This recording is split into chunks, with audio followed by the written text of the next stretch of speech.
दोस्तों, आइए अब जानते हैं सुखासन के भावात्मक पहलू को।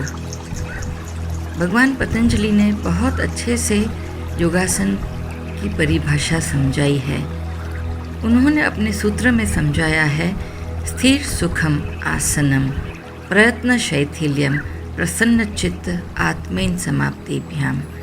बहुत ही सुंदर इसका वर्णन हो सकता है। योगासन कोई शारीरिक प्रक्रिया नहीं है। कोई योगासन को हमें एक फोर्स या खींचतान से नहीं करना चाहिए।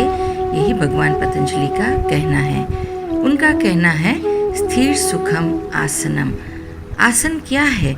जो स्थिरता पूर्वक की स्थिति है, जो सुख पूर्वक की स्थिति है, वही आसन है। आगे उन्होंने बताया है प्रयत्न शैथिल्यम, मतलब जो भी आसन हम ग्रहण करते हैं वो कभी भी कोई भी प्रयत्न उसमें नहीं होना चाहिए।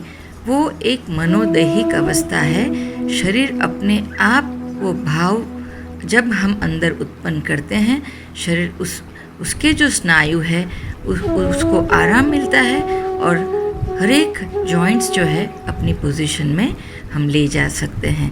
तो आसन प्रयत्न शैथिल्यम। आगे उन्होंने बताया है कि कब ये आसन स्थिर हो सकता है, कब सुखपूर्वक हो सकता है, कब प्रयत्न शैथिल्य हो सकता है। तो प्रसन्न चित्त, ये तीनों अवस्था जो है कि स्थिरता पूर्वक की स्थिति, सुख की स्थिति और प्रयत्न शैथिल्यम की स्थिति तभी मिलती है जब हमारा चित्त प्रसन्न होता है। और चित्त प्रसन्न कब होता है? भगवान पतंजलि ने बताया है कि अनंत समाप्तिभ्याम।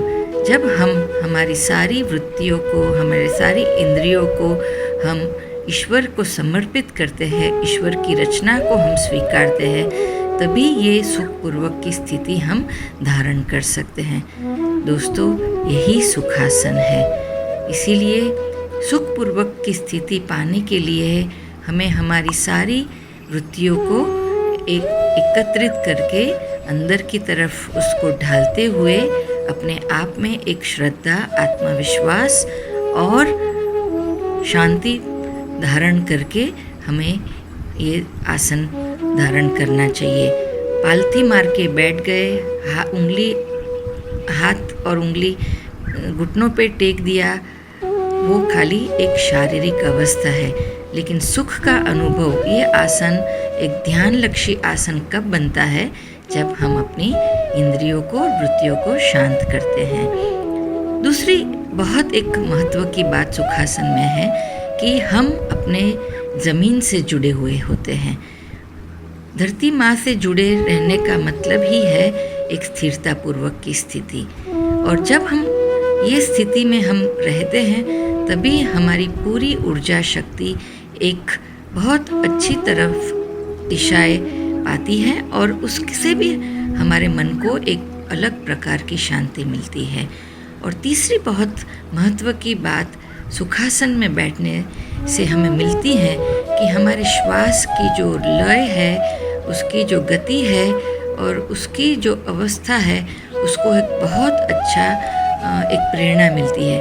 क्योंकि ये पोजीशन में जब बैठते हैं, तभी हमारी जो रिब केज है, हमारी पसलियों से बना हुआ जो पूरा एक मालखा है, वो तीनों दिशाओं में अच्छी तरह से खुलता है। तो हमारी श्वसन प्रक्रिया भी बहुत अच्छी तरह से होती है और श्वास मन और शरीर को जोड़ने की एक बहुत अच्छी कड़ी है। तो जब हम अपना ध्यान श्वास पे केंद्रित करते हैं और ईश्वर की तरफ हमारी सारी वृत्तियों को समर्पित करते हैं, तो मन, बुद्धि और शरीर तीनों एक सुख का अनुभव करता है और यही सुखासन है।